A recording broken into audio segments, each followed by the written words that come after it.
Посмотрите, сколько всего интересного. Большая часть работ с пленэра. Меня зовут Юлия Сайфан, я художница. Начну с этой маленькой стопки. Разные мысли, вытекающие из наблюдения за природой. Когда я пишу, я обдумываю, что я могу еще с этой натурой сделать. Я засняла в процессе, когда писала. Что-то начинаю на улице, затем обдумываю дома. У меня появляются мысли, как лучше было обыграть настроение, увиденное на улице.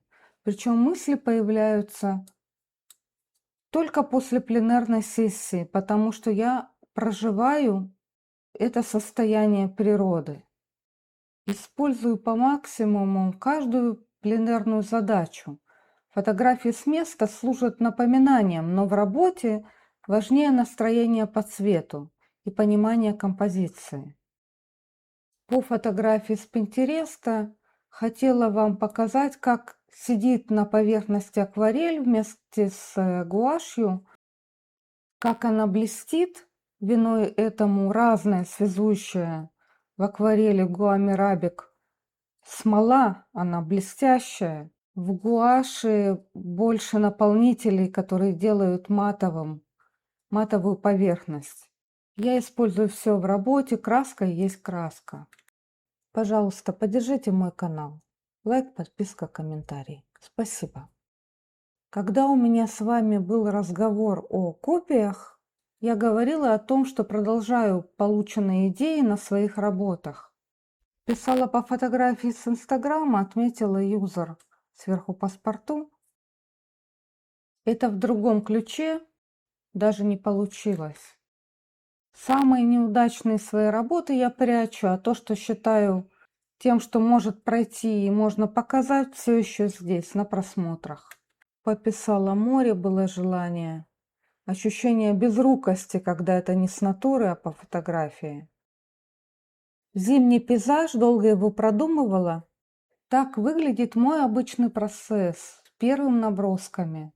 Со стороны может показаться, что в набросках я повторяю одно и то же, но на деле это и есть подготовительная работа, чтобы положить похожие оттенки по цвету и тону и увидеть разницу. Этот пейзаж у меня есть в процессах с объяснениями, ссылка под видео. Тоже в продолжение копий мой самостоятельный пейзаж, в котором я наслаждаюсь чужой стилистикой.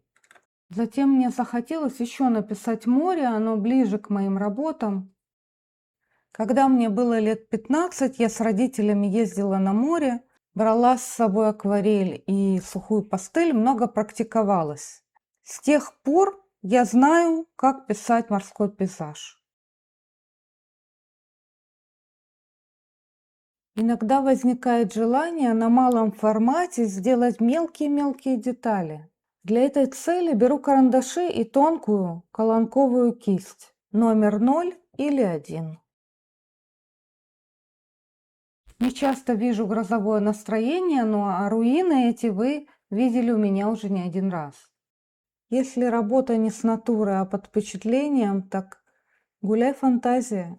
В небе мне не хватало пигмента, я начала карандашами, но они недостаточно отдают тон, поэтому взяла сухую пастель. Внизу гуашь. К этому пейзажу есть процесс с объяснениями. Для сравнения с прошлой работой здесь облака у меня белым карандашом. Разбиралась, как лягут массы травы на этом поле с помощью направления мазка и штриховки карандашами. При всей своей простоте мелкие цветы трудно писать. Прежде всего писала с чужой работы фиолетовые цветы, вернулась на то же место с новыми силами, с новыми знаниями, справилась с задачей.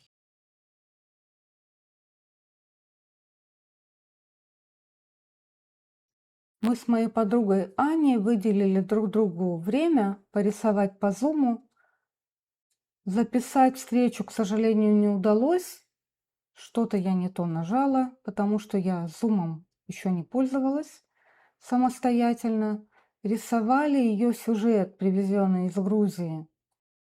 Я ей показывала, как по подготовленному листу пишу гуашью, начиная с прозрачных кусков, постепенно делая мазок плотнее.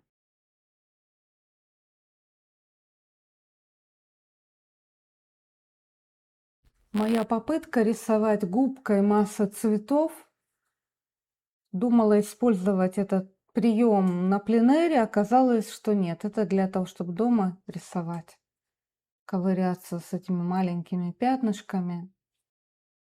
На сегодня все, но я планирую еще показывать пленарные этюды. Сейчас их много. Пожалуйста, поставьте лайк этому видео, прокомментируйте, подписывайтесь. До встречи на моем канале через неделю.